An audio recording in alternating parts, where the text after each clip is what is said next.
हाँ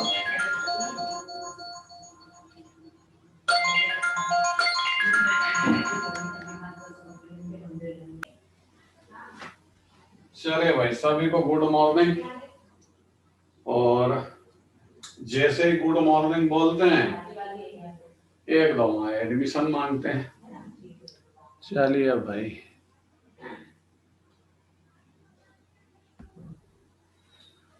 आज हम स्टडी करेंगे ओजोन। हमारे सिलेबस में ओजोन ऑक्सीजन का एलोट्रॉप्स है। एलोट्रॉपिज्म का मतलब होता है कि जिसमें उसकी फिजिकल प्रॉपर्टीज डिफरेंट हो लेकिन केमिकली सेम हो।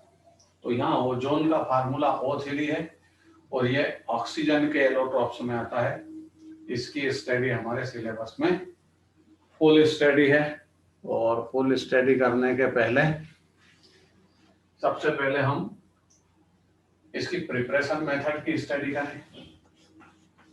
तो प्रिपरेशन मेथड जो है सिंगल मेथड है। इससे ऑक्सीजन को ऑक्सीजन से इसको प्रिपेयर करते हैं फ्रॉम ऑक्सीजन। ये O2 एयर की ऑक्सीजन है और O3 का फॉर्मेशन होगा। यहां पर बैलेंस करेंगे तो 3O2 और ये हो जाएगा 5O3। जैसा आपको साइन दिखता है इसमें रिवर्सिबल प्रोसेस है। रिवर्सिबल प्रोसेस है तो स्पेशल कंडीशन में होगा। दूसरी प्रॉब्लम ये कि यहाँ साइलेंट इलेक्ट्रिक डिस्चार्ज होना चाहिए। Silent electric discharge, silent electric discharge होना चाहिए, आवाज नहीं होना चाहिए यहां पर।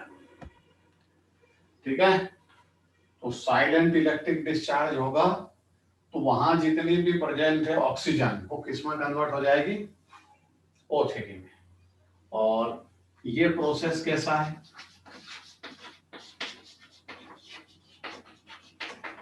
प्रोसेस एंडोथर्मिक है। ओजोन का formation endothermic process. Endothermic process है तो आप इसमें हीट एनर्जी मतलब सप्लाई करिए, टेम्परेचर को इंक्रीज करिए, लेकिन एकदम सडनली बहुत ज्यादा टेम्परेचर इंक्रीज नहीं करना, क्योंकि यहाँ कंडीशन है साइलेंट इलेक्ट्रिक डिस्चार्ज, तभी यहाँ पर ओजोन का फॉर्मेशन होगा। तो ये ओजोन की एक सिंगल मेथड है, एंडोथर्मिक ये प्रोसेस है। इसके बाद आता है ओजोन का स्ट्रक्चर। ओजोन का जो स्ट्रक्चर है, फार्मूला तो O3 है, 3 उसमें ऑक्सीजन एटम है, एक यहां होगा, एक इधर और एक इधर। इधर डबल बॉन्ड वाला होगा। जब आप इसको डबल बॉन्ड से अटैच करोगे तो यहाँ केवल ऑक्सीजन पर कितने लोन पेयर होंगे, 2। ये सिंगल बॉन्ड से अटैच है तो फिर इस पर लोन पेयर कितने, 3। तब इसका ऑक्टेट कंप्लीट होगा। और ये ऑक्सीजन कैसी रहेगी, पॉजिटिव। इसका मतलब आपको समझ में आ गया होगा कि ओजोन का स्ट्रक्चर रेजोनेटिंग स्ट्रक्चर है। तो ये बदलेगा, अब बदलेगा तो क्या हो जाएगा, ये ऑक्सीजन तो पॉजिटिव रहेगी, ये डबल बॉन्ड इधर आ जाएगा। इधर क्या हो जाएगा, सिंगल बॉन्ड, यहाँ 3 लोन पेयर बना दीजिए, ऑक्टेट कंप्लीट हो गया। यहाँ 2 लोन पेयर बना दीजिए, इसका ऑक्टेट कंप्लीट हो गया। बट सेंटर वाली ऑक्सीजन पॉजिटिव रहेगी, और सेंटर वाली ऑक्सीजन जब पॉजिटिव रहेगी means delocalisation of pi bond. Pi bond का डीलोकेलाइजेशन यही रेजोनेंस है। इसमें ये पाई बॉन्ड इधर आएगा, उधर जाएगा, इधर जाएगा, उधर आएगा। मतलब इस रेजोनेटिंग स्ट्रक्चर को, ये रेजोनेटिंग स्ट्रक्चर हाइब्रिड है तो इसको रिप्रेजेंट कैसे करेंगे, इस तरह। एक ऑक्सीजन बीच में रहेगी, इधर एक इधर, यहां पर इस तरह, ये इस तरह चेंज होता रहेगा। इसमें वाइब्रेशन करेगा, पाई बॉन्ड इधर भी आएगा, इधर भी आएगा, ये जैसे इधर आएगा। लेकिन इसको रिप्रेजेंट कैसे करेंगे, तो ओजोन का जो स्ट्रक्चर है वो रेजोनेटिंग स्ट्रक्चर है। जब आप इसमें ऑक्सीजन ऑक्सीजन के बीच की बॉन्ड लेंथ पता करोगे, बॉन्ड ऑर्डर पता करोगे, तो बॉन्ड ऑर्डर का रेजोनेटिंग स्ट्रक्चर में फार्मूला क्या बनता है? Bond order equal to number of bond between atoms, ये फार्मूला है, number of bonds between atoms upon number of resonating structure. फार्मूले में जाओगे तो देखिए 2 बॉन्ड इधर है, 1 बॉन्ड इधर है, टोटल 3 बॉन्ड है, 3 बॉन्ड है और रेजोनेटिंग स्ट्रक्चर कितने हैं? तो 3/2 equal to bond order. Oxygen oxygen के बीच बॉन्ड ऑर्डर क्या हो जाएगा? 1.5, ना 2 है ना 1 है। इसका मतलब ऐसे केस में ये रेजोनेटिंग स्ट्रक्चर को शो करता है। और रेजोनेटिंग स्ट्रक्चर के कारण बोलते तो ऐसा है कि रेजोनेटिंग स्ट्रक्चर के कारण स्टेबिलिटी आएगी, लेकिन एक्चुअली ओजोन अनस्टेबल है। ओजोन जैसे ही आप फ्री स्टेट में छोड़ते हो किस में कन्वर्ट हो जाती है? ऑक्सीजन। चलिए ये इसका स्ट्रक्चर है। अब आते हैं इसकी फिजिकल प्रॉपर्टीज पर। फिजिकल प्रॉपर्टीज में ये गैस है, फिजिकल स्टेट कैसी होगी?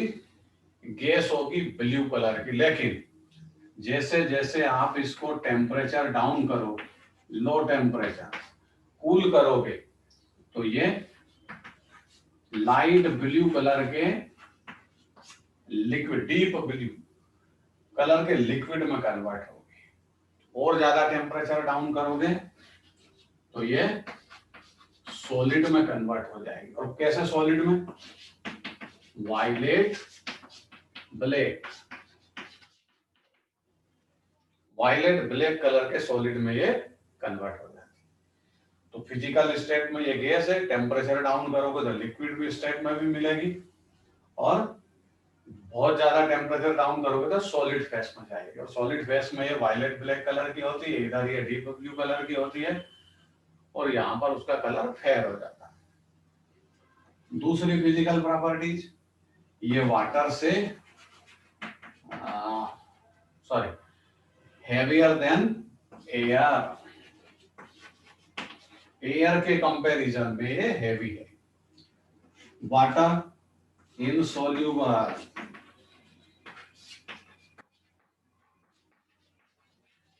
वाटर में कैसी है? ये इनसोल्यूबल। तो ये इसकी फिजिकल प्रॉपर्टीज है। इसके बाद हम स्टडी करेंगे केमिकल प्रॉपर्टीज। केमिकल प्रॉपर्टीज में पहले ये इतना नोट करिए, उसके बाद आता है केमिकल प्रॉपर्टीज, उसकी स्टडी करेंगे।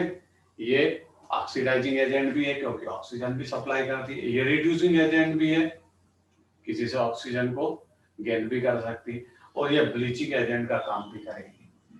तो वहां पर हम तीनों प्रॉपर्टी की स्टडी करेंगे। पहले इतना नोट कर लीजिए, उसके बाद आगे बढ़ते हैं। Preparation method. चलिए भाई आगे बढ़ते हैं। अब ओजोन की केमिकल प्रॉपर्टीज की स्टडी करेंगे। तो ओजोन की जो केमिकल प्रॉपर्टीज है उसमें सबसे पहले हमने लिखा है कि ओजोन अनस्टेबल है, और केमिकल प्रॉपर्टीज, ओजोन कैसी है? अनस्टेबल। ये किस में कन्वर्ट हो जाती है? O3 O2 में कन्वर्ट हो जाएगी। O2 को O3 में कन्वर्ट किया था तब एंडोथर्मिक प्रोसेस था, तो ये प्रोसेस कौन सा होगा? एक्सोथर्मिक, रिवर्स हो जाएगा। तो ओजोन कैसी गैस है? अनस्टेबल गैस है, और वो वापस किस में कन्वर्ट हो जाती है? O2 में। प्रोसेस एक्सोथर्मिक रहेगा। अब समस्या है कि इसका जो सॉल्यूशन है वो कैसा होगा? न्यूट्रल। लिटमस के अगेंस्ट ये न्यूट्रल होती है, ना रेड को ब्लू करती ना ब्लू को रेड करती। अब इसकी जो मेन केमिकल प्रॉपर्टीज है वो है ब्लीचिंग प्रॉपर्टी। ध्यान से समझिए, ये स्टार बना दिया इसको। ओजोन ऑक्सीडेशन के थ्रू किसी भी कलर्ड सब्सटेंस को कलरलेस में कन्वर्ट करती, ये उसकी ब्लीचिंग प्रॉपर्टी। देखिए कैसे, O3 ये कन्वर्ट हुई O2 और क्या प्रोड्यूस किया, नेसेंट ऑक्सीजन। ये नेसेंट ऑक्सीजन किसी भी कलर्ड सब्सटेंस से रिएक्ट होगी और इसको किस में कन्वर्ट कर देगी, कलरलेस। तो ये ब्लीचिंग है और इसका ब्लीचिंग ऑक्सीडेशन के थ्रू है, इट मींस परमानेंट होगा। कल आपने स्टडी की थी सल्फर डाइऑक्साइड का ब्लीचिंग टेम्पररी है क्योंकि वो रिडक्शन प्रोसेस से करती है, बट ओजोन का ब्लीचिंग प्रॉपर्टी कैसी है, नेसेंट ऑक्सीजन से किसी को ब्लीच करती है, मतलब ऑक्सीडेशन के थ्रू है, तो ये परमानेंट ब्लीचिंग होगा। कहां कहां इसका यूज करते हैं, ओजोन को ब्लीचिंग एजेंट की तरह एक तो वेजिटेबल ऑयल फैट जो है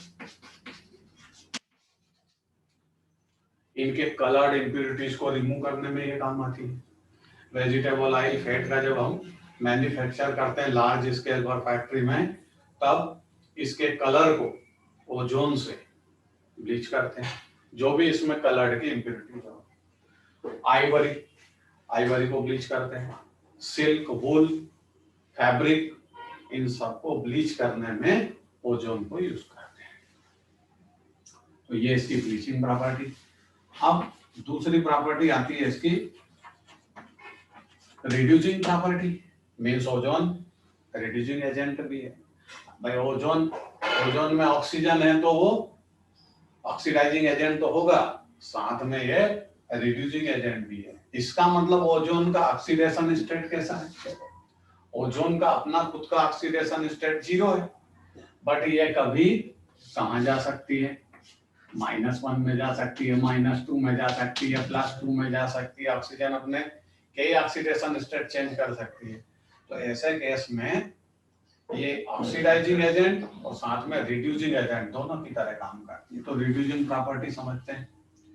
रिड्यूसिंग प्रॉपर्टी में हम चलते हैं H2O2 के पास। ये ओजोन से रिएक्ट किया, H2O2 को रिड्यूस करेगी, किसमें रिड्यूस करेगी, H2O, इधर से इधर ऑक्सीजन आ गई, H2O2 किसमें कन्वर्ट हुआ, H2O में, मतलब इसने इसको ऑक्सीजन सप्लाई की और ओजोन किसमें बदल गई,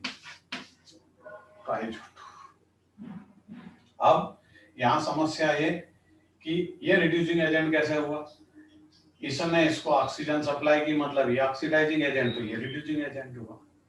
क्लियर, तो यहाँ पर ये इसको ऑक्सीजन सप्लाई करता, मतलब H2O2 को रिमूवल ऑफ ऑक्सीजन, इसकी ऑक्सीजन को रिमूव किया तो उधर ऑक्सीजन सप्लाई की, तो ये ऑक्सीडाइजिंग एजेंट, ये रिड्यूसिंग एजेंट। इसी तरह बेरियम परऑक्साइड को जब आप ओजोन से रिएक्ट करोगे तो ये क्या कर देगी, इसको बदल देगी BaO और खुद किसमें बदल जाएगी, ऑक्सीजन। ये देखिए बेरियम परऑक्साइड, बेरियम परऑक्साइड ने इसको ऑक्सीजन सप्लाई कर दी, खुद BaO में कन्वर्ट हो गया। अब आप बोलोगे सर ऑक्सीजन का ऑक्सीडेशन स्टेट कहाँ चेंज हो रहा है, यहाँ से यहाँ चेंज हुआ है, यहाँ से यहाँ चेंज होता है, यहाँ से यहाँ चेंज होता है। तो ये है इसकी रिड्यूसिंग प्रॉपर्टी। इसके बाद हम इसकी ऑक्सीडाइजिंग प्रॉपर्टी की स्टडी करेंगे। पहले इन सारे प्रॉपर्टी को नोट करिए। सबसे पहले लिखिए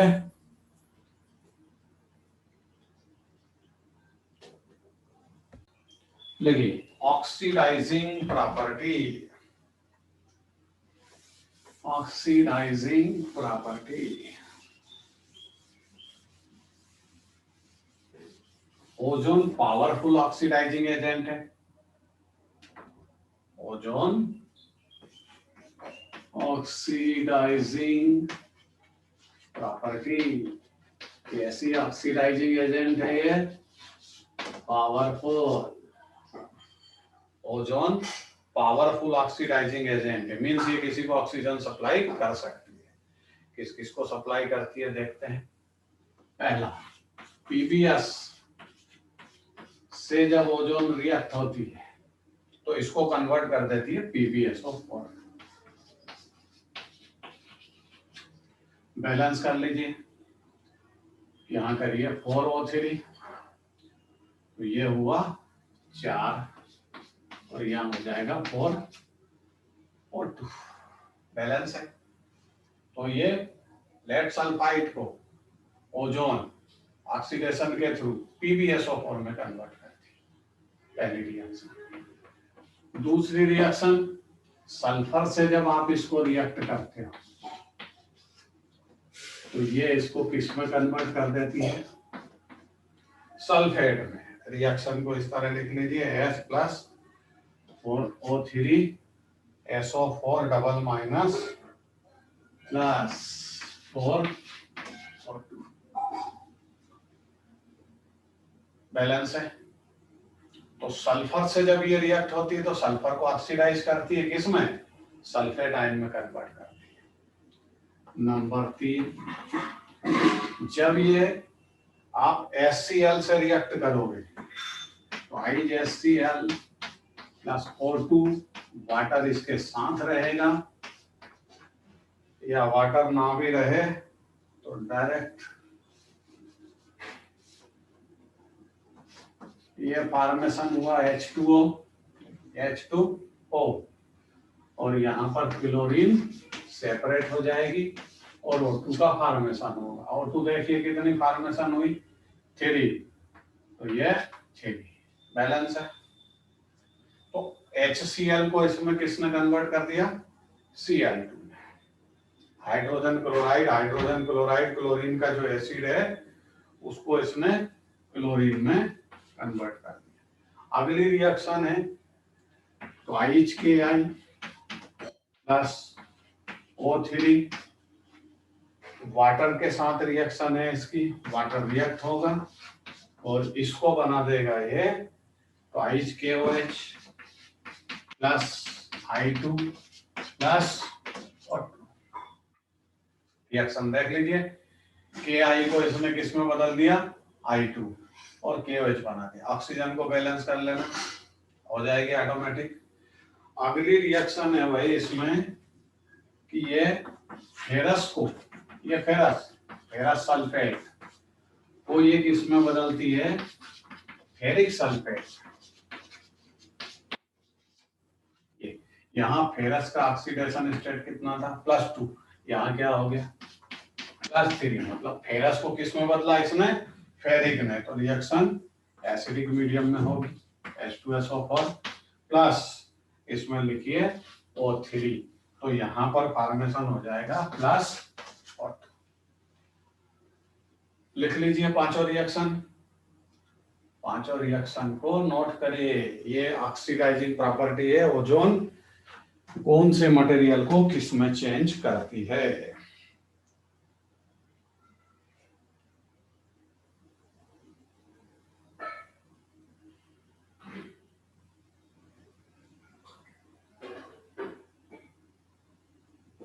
लास्ट वाली रिएक्शन जो है फेरस सल्फेट है, उसको फेरिक सल्फेट में कन्वर्ट किया।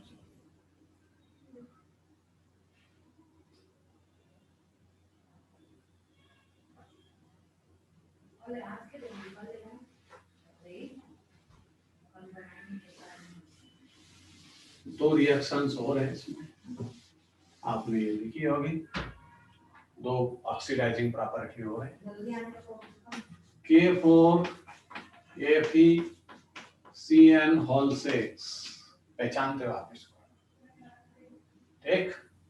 O3 ऑक्सीडाइजिंग एजेंट की तरह काम करेगा, इसको किस में बदल देगा, K3FeCN6 और यहाँ O2 को बैलेंस करेगा, ठीक है। O2 को उधर बैलेंस कर लेना। आपको केवल याद ये रखना है कि इस K4FeCN6 को वो K3FeCN6 में कन्वर्ट कर दिया। यहाँ +2 था, मतलब फेरस था, और यहाँ क्या हो गया, फेरिक, फेरस को फेरिक में कन्वर्ट कर दिया। लास्ट इसकी ऑक्सीडाइजिंग प्रॉपर्टी है, K2MnO4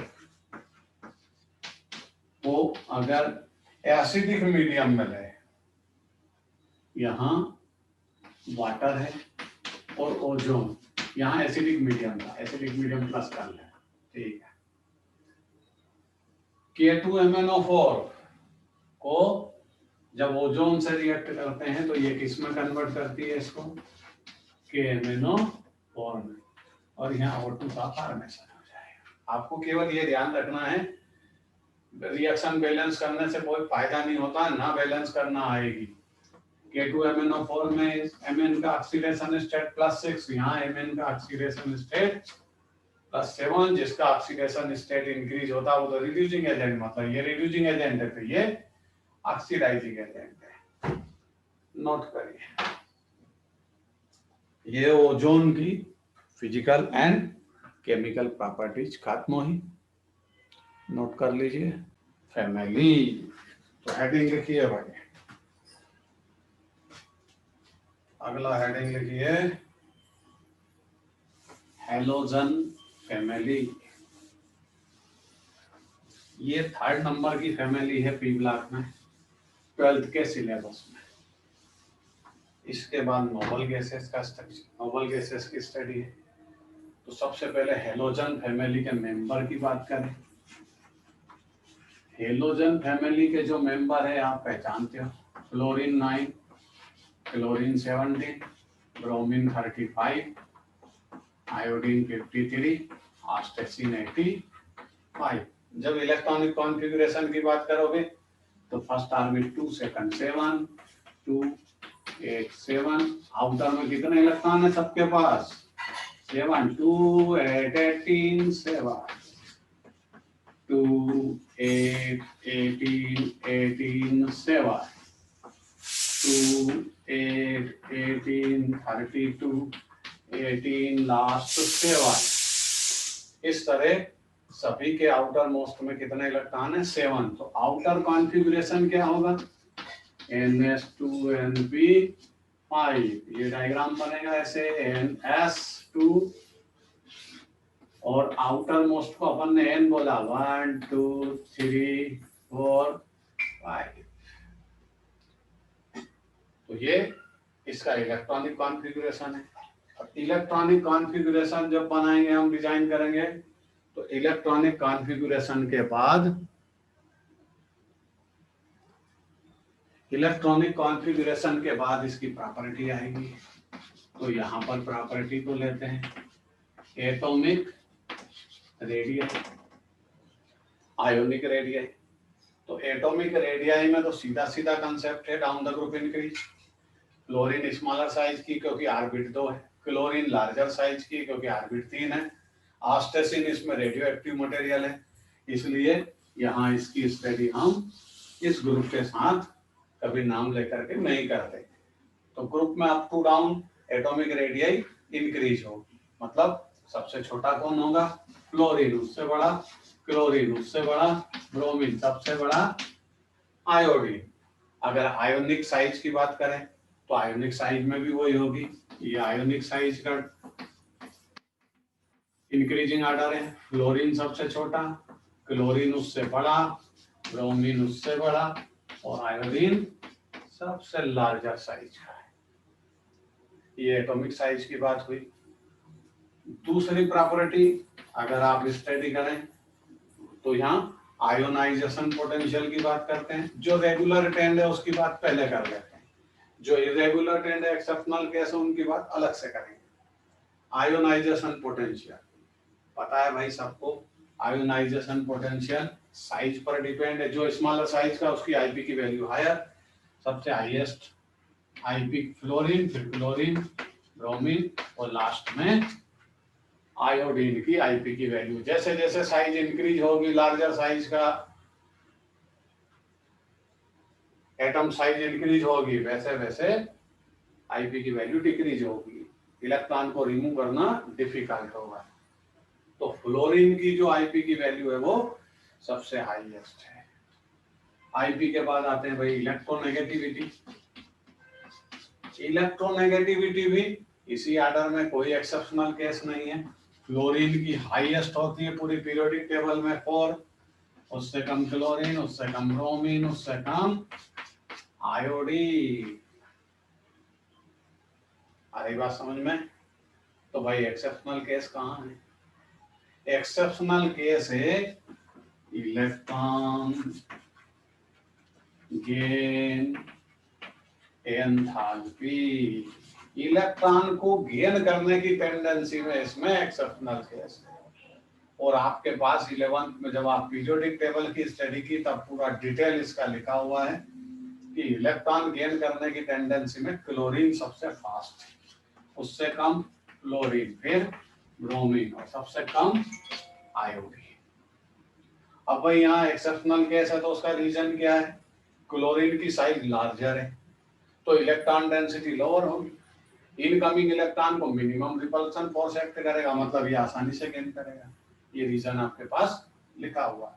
फ्लोरीन की साइज क्या है? स्मॉलर, इलेक्ट्रॉन डेंसिटी हायर हुई, इनकमिंग इलेक्ट्रॉन को हायर रिपल्सन फोर्स अप्लाई करेगा, मतलब ये गेन करना नहीं चाहता। तो इलेक्ट्रॉन गेन एंथैल्पी में एक्सेप्शनल केस आ जाता है। और कहाँ है एक्सेप्शनल केस, उसकी बात करेंगे। तो ये हुआ फोर्थ जो भी पॉइंट है, ऑक्सीडाइजिंग प्रॉपर्टी। ऑक्सीडाइजिंग प्रॉपर्टी में कोई एक्सेप्शनल केस नहीं है। ऑक्सीडाइजिंग प्रॉपर्टी सबसे हाईएस्ट किसकी होगी? F2 मॉलिक्यूल है, उससे लेस क्लोरीन, उससे लेस ब्रोमीन और उससे लेस आयोडीन। सबसे स्ट्रॉन्गर ऑक्सीडाइजिंग एजेंट कौन है? फ्लोरीन। कोई एक्सेप्शनल केस नहीं है। अब एक्सेप्शनल केस जो होंगे इसके बाद आएंगे, उनको बोर्ड पर हम डिटेल स्टडी करेंगे। अभी इतने पॉइंट आप लिखिए, उसके बाद आगे बात करेंगे।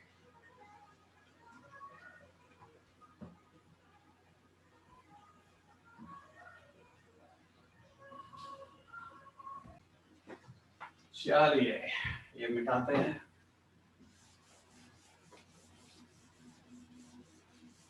एक एक्सेप्शनल केस कहां था? Electron gain enthalpy. दूसरा एक्सेप्शनल केस कहां है? समझिए और क्यों है? बॉन्ड डिसोसिएशन एनर्जी, इसमें एक्सेप्शनल केस है। अब ये तो आपको पता होगा इसका नाम सुन करके कि बॉन्ड डिसोसिएशन एनर्जी का मतलब क्या है? मॉलिक्यूल को ब्रेक करना एटम में, वो उसकी बॉन्ड डिसोसिएशन एनर्जी। तो पहले ये देखें कि इसके मॉलिक्यूल कैसे हैं, जैसे F2, Cl2, Br2 and I2। इसका मतलब इसके मॉलिक्यूल कैसे हैं? डाई एटॉमिक मॉलिक्यूल है, दो एटम आपस में कोवेलेंट बॉन्ड से कॉम्बिनेशन करते हैं, तो सभी डाई एटॉमिक मॉलिक्यूल का फॉर्मेशन करते हैं। अब फ्लोरीन स्मॉलर साइज का है, हम बॉन्ड डिसोसिएशन एनर्जी की बात कर रहे हैं। और बॉन्ड डिसोसिएशन एनर्जी का मतलब है minimum required energy, dissociate molecule को डिसोसिएट करने में मिनिमम रिक्वायर्ड एनर्जी उसके करस्पॉन्डिंग एटम्स में। अब जिसका बॉन्ड स्ट्रांग होगा वो आसानी से डिसोसिएट होगा क्या? नहीं। जिसमें इनमें सबसे बॉन्ड जिसका स्ट्रांगर होगा उसकी बॉन्ड डिसोसिएशन एनर्जी की वैल्यू हायर होगी। तो यहाँ देखते हैं एक्सेप्शनल केस यहाँ है, जैसा इलेक्ट्रॉन गेन एंथैल्पी में वैसा ही। देखिए फ्लोरीन की साइज क्या है? फ्लोरीन की साइज स्मॉलर है, फ्लोरीन की साइज स्मॉलर है तो इलेक्ट्रॉन डेंसिटी किसके इनवर्सली होती है? वॉल्यूम पे। वॉल्यूम स्मॉलर है तो इलेक्ट्रॉन डेंसिटी क्या हो जाएगी? फ्लोरीन एटम की हायर। अब ये एक दूसरे को क्या करेंगे? फ्लोरीन एटम नजदीक आएंगे तो इनका इलेक्ट्रॉन डेंसिटी हायर है, दो ऑर्बिटल 9 इलेक्ट्रॉन है, तो ये एक दूसरे को क्या करेंगे? रिपेल करेंगे, नजदीक नहीं आएंगे। क्यों? कि इनकी इलेक्ट्रॉन डेंसिटी हायर है, एक दूसरे को रिपेल करेंगे। तो रिपेल करने के कारण इनकी एक्चुअल पोजीशन क्या बन जाएगी? ये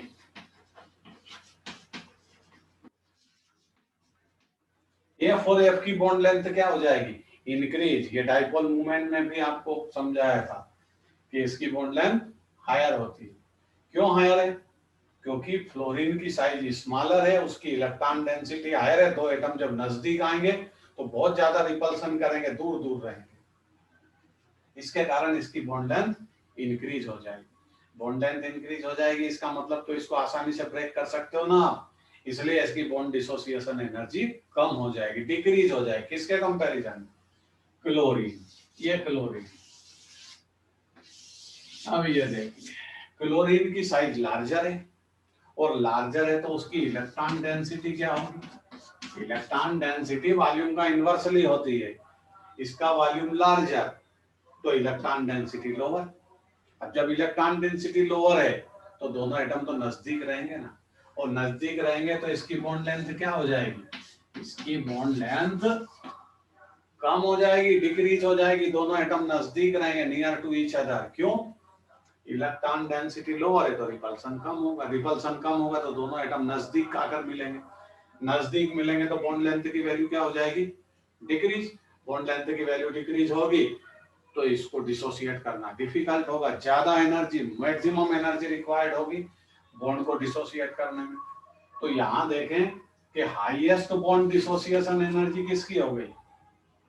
क्लोरीन की, उससे कम क्लोरीन, उससे कम ब्रोमीन, और उससे कम आयोडीन। यहाँ एक्सेप्शनल केस है, क्लोरीन की बॉन्ड डिसोसिएशन एनर्जी उसकी लार्जर साइज के कारण रिपल्सन मिनिमम है, बॉन्ड लेंथ डिक्रीज होती है, उसको ब्रेक करने में आपको ज्यादा एनर्जी लगेगी। इस स्टोरी को नोट करिए और बोर्ड पर जो डायग्राम बना है उसको बना करके लिखिए, ये एग्जाम ओरिएंटेड क्वेश्चन है।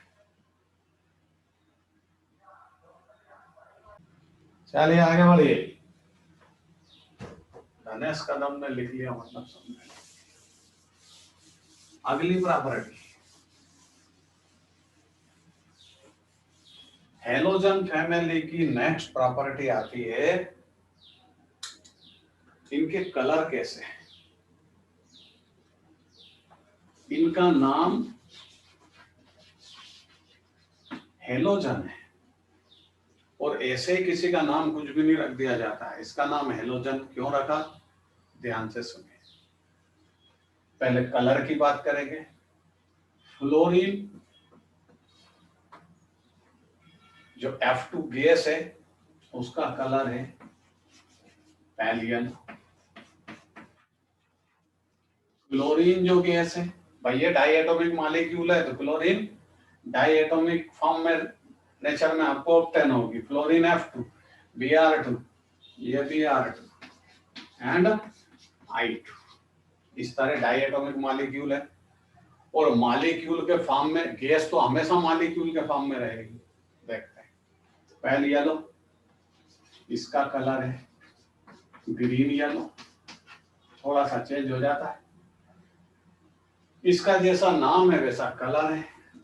ब्रोमीन तो ब्राउन, और इसका कलर है वायलेट। ठीक है, चारों का मैंने कलर लिख दी। अब कलर क्यों है? अब कलर, अब ये तो आप फिजिक्स में भी पढ़ते हो, केमिस्ट्री में भी स्टडी करते हो कि कोई भी ऑब्जेक्ट डार्क में कभी सीन नहीं होता। जब उस पर सनलाइट इंसिडेंट होती है, लाइट इंसिडेंट होती है, तब आपको उसके कलर सीन होते हैं। जैसे अभी ये बोर्ड पर से अभी यहाँ से सब लाइट वगैरह बंद कर दें तो ये आपको अक्षर दिखाई देना बंद हो जाएंगे। इन पर लाइट आती है, लाइट से फिर रिफ्लेक्शन होता है। मतलब किसी भी ऑब्जेक्ट को आपको सीन करना है तो दो प्रोसेस होते हैं, रिफ्रैक्शन, रिफ्लेक्शन। कुछ कलर को वो मटेरियल, जो भी ऑब्जेक्ट है, जो मटेरियल है, कुछ कलर को तो वो अपने में एब्जॉर्ब करेगा अपने नेचर के अकॉर्डिंग, और कुछ कलर को रिफ्लेक्ट करता है। तो इनका नाम हेलोजन इसलिए रखा कि जब इन पर सनलाइट इंसिडेंट होती तो ये डिफरेंट कलर के सीन होते हैं। और किसी के कलर का सीन होना वो एक फिनोमेना होती है, जिसमें होता क्या है,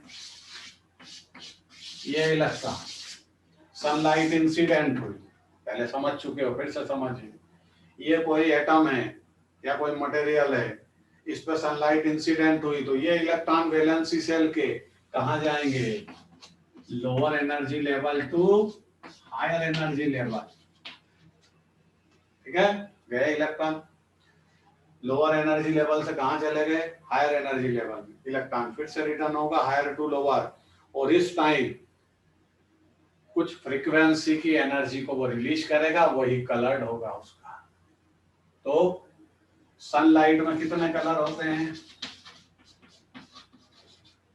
7 कलर। ये इस पर इंसिडेंट हुए, इस पे इलेक्ट्रॉन ने एनर्जी एब्जॉर्ब की, लोअर से हायर में गया, वापस रिटर्न हुआ, उसी एनर्जी को रिलीज किया आपकी आई के साइड। अब ये मटेरियल इस सनलाइट में से कुछ कलर को एब्जॉर्ब करेगा, और जिन कलर को वो एब्जॉर्ब करेगा वैसे दिखाई नहीं देगा, जो कलर रिफ्लेक्ट करेगा वो दिखाई देगा। तो देखिए ये पहली येलो, लाइट येलो कलर की आपको फ्लोरीन दिखाई देगी, मतलब इसने क्या किया, इतने कलर एब्जॉर्ब कर लिए, येलो कलर को रिफ्लेक्ट किया, तो वैसा दिखाई देगा। ग्रीन कलर की, तो ये इस कलर को रिफ्लेक्ट करेगी, बाकी को एब्जॉर्ब करेगी। ये ब्राउन कलर मिक्सिंग बन जाएगा। वायलेट कलर ये वाला, बाकी सब कलर को आयोडीन एब्जॉर्ब कर लेंगे। इस तरह कलर का कंसेप्ट होता है, और ये सनलाइट में अपने को कलर्ड सीन होते हैं, इसलिए इनको हेलोजन बोलते हैं। इन फैमिली के मेंबर का नाम क्या है, हेलोजन फैमिली के मेंबर। हेलोजन क्यों बोलते हैं, ये सनलाइट में कलर्ड सीन होते हैं इस कारण से। एक कारण ये है। दूसरा कारण ये क्या है, साल्ट मेकर है सी वाटर में, सभी मिलते हैं आपको सी वाटर में, तो साल्ट मेकर है इसलिए भी इनका नाम हेलोजन है। ये दो कारण इनके हेलोजन। आपकी बुक में मिलेगा केवल साल्ट मेकर में, ये हेलोजन वाला कंसेप्ट बुक में शायद ना हो। चलिए ना हो तो आपको समझा दिया। ये इनके कलर है। अब आते हैं इनकी फिजिकल स्टेट पर।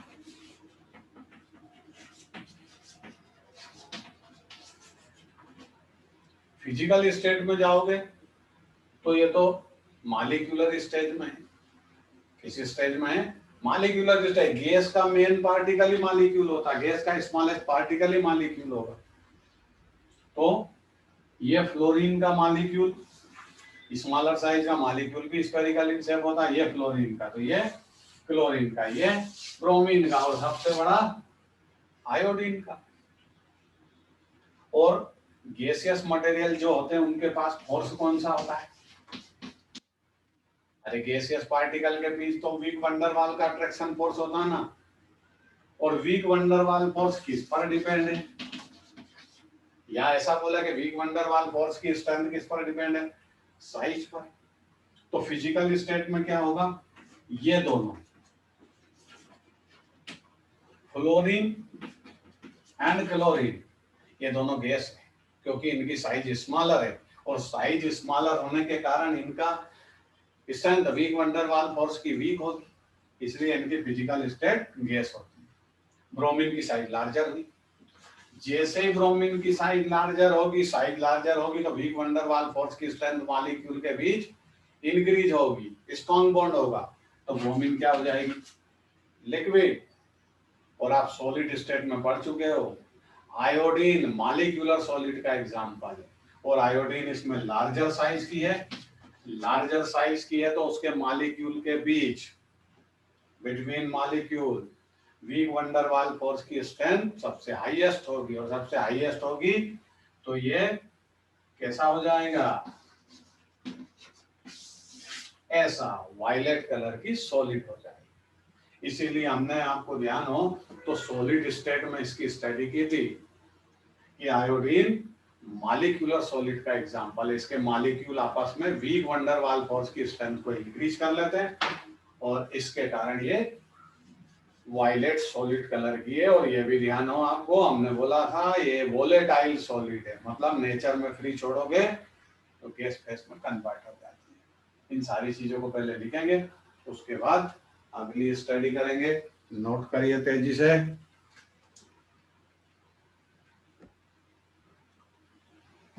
जिसमें हम बात करेंगे ऑक्सीडेशन स्टेट। हेलोजन फैमिली के मेंबर्स की हम स्टडी कर रहे हैं, जिसमें 4 मेंबर है। नाम आपको पता है, फ्लोरीन, क्लोरीन, ब्रोमीन, आयोडीन। अब यहां हम पॉइंट लेंगे ऑक्सीडेशन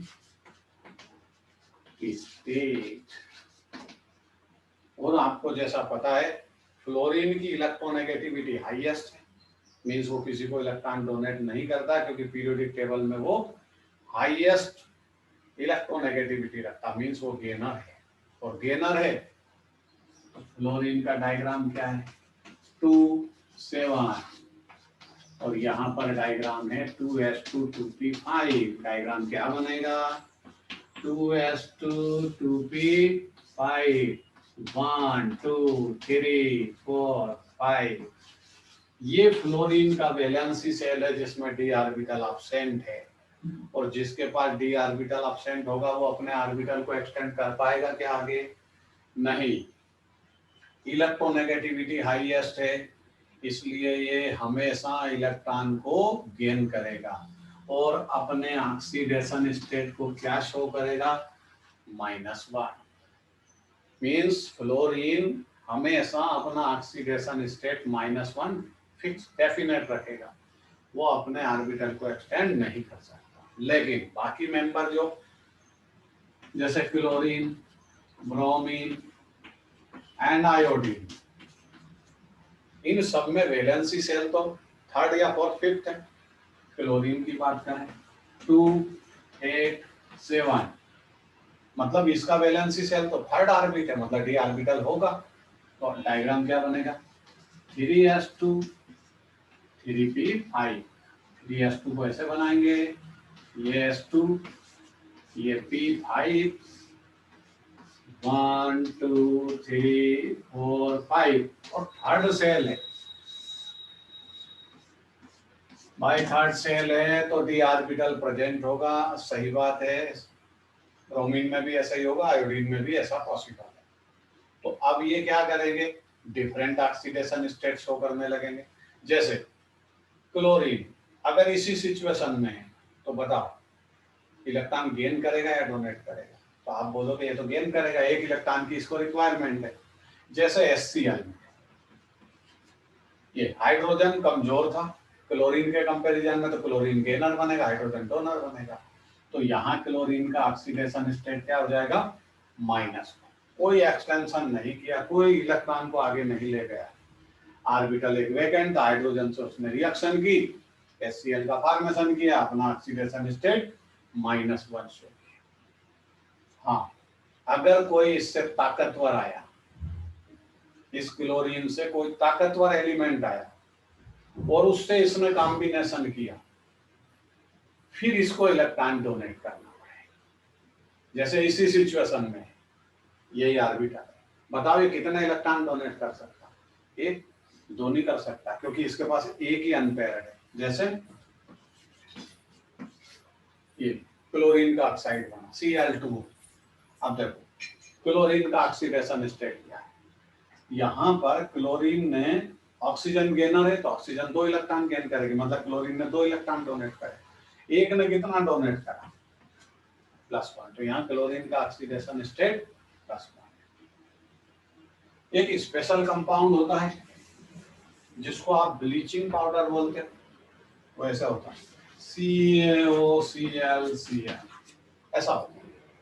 वहां पर इसका एक्सेप्शनल केस है, एक क्लोरीन -1 ऑक्सीडेशन स्टेट शो करती है, +1 करती है, याद रखने की बात। कैल्शियम CaOCl2 ब्लीचिंग पाउडर का एक फार्मूला है, इसमें एक क्लोरीन -1 रखती है तो एक +1 रखेगी। चलिए आ जाइए वापस। अब मान लीजिए क्लोरीन तो एक्सटेंशन कर सकती है ना अपने ऑक्सीडेशन स्टेट को, क्योंकि डी ऑर्बिटल उसके पास वैकेंट है। ये ऑर्बिटल में से इलेक्ट्रॉन को यहाँ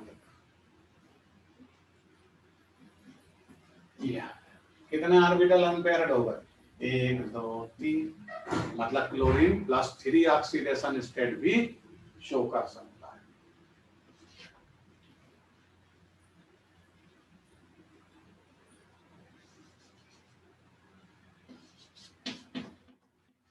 ये ClF3, क्लोरीन गेनर है, 3 इलेक्ट्रॉन उसने गेन किए, देगा कौन, क्लोरीन का ऑक्सीडेशन स्टेट यहाँ क्या हो गया, +3।